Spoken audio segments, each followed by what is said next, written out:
viewers, we are going to learn Roman numerals. இப்போ நம்ம Roman நியூமரல்ஸை எப்படி எழுதணுன்றத பார்க்க போகிறோம் இந்த வீடியோவில்.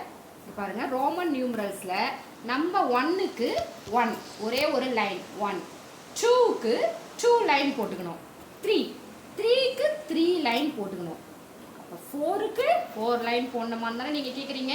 இல்லை, ஏன்னா ரோமனில் எப்படி செட் பண்ணியிருக்காங்கன்னா எந்த ஒரு சிம்பிளுமே 3 டைம்ஸ் தான், 3 டைம்ஸ் மேலே யூஸ் பண்ண முடியாது. அதனால 4 லைன்ஸ் வராது. அப்போ அதுக்கு என்ன பண்ணியிருக்காங்க பாருங்க, ஒரு 1 போட்டுட்டு ஒரு V போட்டிருக்காங்க. Vயோட வேல்யூ வந்து 5. அந்த 5லேருந்து இந்த 1ஐ சப்ராக்ட் பண்ணால் 4.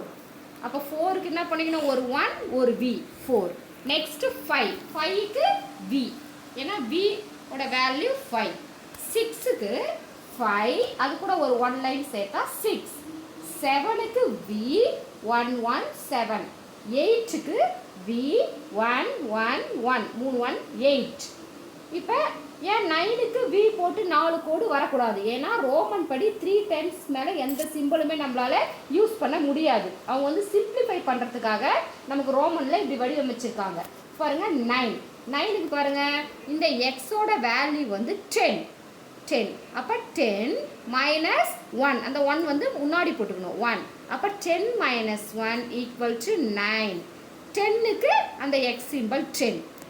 இதுதான் நம்ம ரோமனோட பேசிக் கான்செப்ட். இதுக்கப்புறம் நம்ம பெரிய பெரிய நம்பர் வச்சு எப்படி போடுறதுன்றத நெக்ஸ்ட் வீடியோவில் பார்க்கலாம். மறக்காமல் சப்ஸ்கிரைப் பண்ணுங்கள், லைக் பண்ணுங்கள். அப்புறம் மேக்ஸில் இது மாதிரி என்ன வேணுமோ கமெண்ட் பண்ணுங்கள். Bye friends.